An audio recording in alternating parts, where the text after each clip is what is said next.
अस्सलामुअलैकुम dear students, I hope कि आप खैरियत से होंगे। आज हमारा फोर्थ डे है, फोर्थ लेक्चर है बेसिकली। और आज भी हम दो एसएलओज़ को कवर करेंगे। उन दो एसएलओज़ में जो फर्स्ट एसएलओ होगा वो 1.3.2 होगा, जो कि है why delta is found on the lower course of the river. ये हमारा पहला एसएलओ होगा। और 1.3.3 हम करेंगे different features of the upper, middle and lower course of the river. तो ये दो एसएलओज़ इंक्लूड होंगे आज के लेक्चर में। तो पेज नंबर 9 से मैं पढ़ना स्टार्ट करूँगा और उसी तरह मैं साथ साथ एक्सप्लेन करूँगा और विजुअल के ज़रिए से आपकी बेटर अंडरस्टैंडिंग के लिए विजुअल्स का भी इस्तेमाल करूँगा। तो स्टार्ट करते हैं page number 9, SLO 1.3.2 why delta is found on the lower course of the river. A delta is marshland area that forms as river water falls into a large body of water. Delta simply वो क्या कह रहा है, एक marshy कह लें कि दलदल टाइप जो होता है ना, कीचड़ टाइप एरिया होता है, उसको मार्शी एरिया कहते हैं। वो कह रहा है कि ये एक मार्शी एरिया होता है जो कि कहाँ बनता है, वो पॉइंट जहाँ से रिवर वाटर ओशियन में मर्ज होता है, गिरता है, उस पॉइंट पे यानी ओशियन के माउथ के ऊपर जो फीचर बनती है उसे हम डेल्टा कहते हैं। और often delta is looked like triangular in shape and sometimes it is even described as looking like a fan. अब बहुत ज़्यादा डिटेल से मैं पहले आपको डेल्टा करवा चुका हूँ, तो जस्ट मैं आपको सिंपल बता दूंगा कि वो यहाँ पे भी यही बात कह रहा है कि इसकी शेप क्योंकि ट्रायंगुलर होती है इसलिए हम इसको डेल्टा भी कहते हैं और कभी कभी हम फ़ैन भी कहते हैं, क्योंकि फ़ैन भी आप साथ विजुअल देख रहे हैं कि डिफरेंट फ़ैन भी होते थे। पहले ज़माना में बहुत ज़्यादा यूज़ किए जाते थे, हैंड फ़ैन होते थे, उनकी शेप भी बिल्कुल डेल्टा की तरह की थी। River collects soil particles and rock debris called sediment. ये भी मैं आपको बहुत डिटेल से बता चुका हूँ पहले कि सेडिमेंट्स क्या होते हैं। तो वो यही कह रहा है कि रिवर अपने साथ बहुत से different type of sediments carry करके लेकर आता है। These sediments flow along the river until it is deposited at the river's mouth. अब वो पीछे से जहाँ से वो स्टार्ट हुआ है, ठीक है, बहुत से सेडिमेंट्स अपने साथ कैरी किए हुए हैं और लेकर आ रहा है। और जब वो पहुंचता है lower course of the river तो वहाँ पर आके क्योंकि उसकी एनर्जी और उसकी कैरिंग कैपेसिटी रिड्यूस हो जाती है, डिक्रीज़ हो जाती है, तो फिर वो वहाँ पर डेपोजिशन का जो मैकेनिज़्म है वो स्टार्ट कर देता है। तो यानी कि अपना लोड, अपना सेडिमेंट्स वो वहाँ डिपॉजिट करना शुरू कर देता है। These sediments collected, low-lying plains are created and a delta is formed. Same वही चीज़ें जो पहले पढ़ी है कि यही जो सेडिमेंट्स हैं ये बाद में रिवर से जब ओशियन में वाटर फ्लो करना शुरू करता है, ओशियन में मर्ज होता है, तो अपना वो सारा सेडिमेंट्स का जो लोड है वो वहाँ पर डंप करता है ओशियन माउथ पे।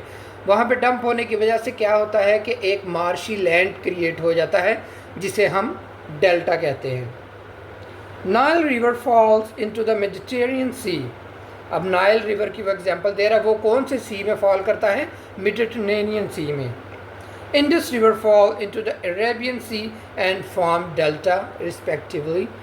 अब वो उसने सिंपल कहा है कि जो रिवर नाइल है वो मेडिटेरेनियन सी में फॉल करता है और जो इंडस रिवर है जो पाकिस्तान में है वो अरेबियन सी में फॉल करता है, मतलब कि ये वहाँ पर अपने डेल्टा बनाते हैं, ठीक है। तो स्टूडेंट्स आज का जो एसएलओ था 1.3.2 वो काफ़ी शॉर्ट था और सिंपल चीज़ें लिखी हुई हैं और यहाँ हमने कवर किया कि why delta is found on the lower course of the river. Simple explanation में उसने एक ही चीज़ बताई है, क्योंकि लोअर कोर्स में आकर रिवर की एनर्जी और उसकी कैरिंग कैपेसिटी बहुत ज़्यादा लो हो जाती है, जिस वजह से वो सेडिमेंट्स को, अपने लोड को फर्दर कैरी नहीं कर पाता, तो इवेंचुअली वो उसे डंप कर देता है और डेपोजिशनल फीचर बनती है जिसे हम डेल्टा कहते हैं at the lower course of the river. तो स्टूडेंट्स हमारा आज का दूसरा एसएलओ है, फोर्थ लेक्चर है, सेकंड एसएलओ है 1.3.3 different features of upper, middle and lower course of the river. Page number 9 से ही मैं रीड करना स्टार्ट कर रहा हूँ। River flows from higher elevation to a lower elevation due to gravity. Explain नहीं करूँगा, ऑलरेडी डिटेल के साथ मैं आपको बता चुका हूँ। हल्का सा मैं बता देता हूँ कि रिवर हमेशा हाई एलिवेशन से लोअर एलिवेशन की तरफ मूव करता है, हायर एलिवेशन लोअर एलिवेशन, तो हायर से लोअर की तरफ को मूव करता है। क्यों? Due to the force of gravity. A river forms many features during its journey toward the sea और ओशियन। यहाँ पे वो बता रहे हैं कि जब रिवर अपर से स्टार्ट होकर लोअर तक आता है तो वो अपनी जर्नी के दौरान बहुत से फीचर बनाता आता है। जैसे मैंने अपने लेक्चर 2 में आपको बताया था कि अपर कोर्स में रिवर वाटरफॉल बना रहा है, मिडिल कोर्स में रिवर ऑक्सबो लेक बना रहा है, मियांडरिंग कर रहा है, लीवीज बना रहा है, और लोअर कोर्स में डेल्टा फॉर्मेशन हो रही है। तो इस तरह डिफरेंट फीचर्स अपनी जर्नी के दौरान रिवर बनाता हुआ आता है। Some features of the upper, middle and lower course of the river are listed below.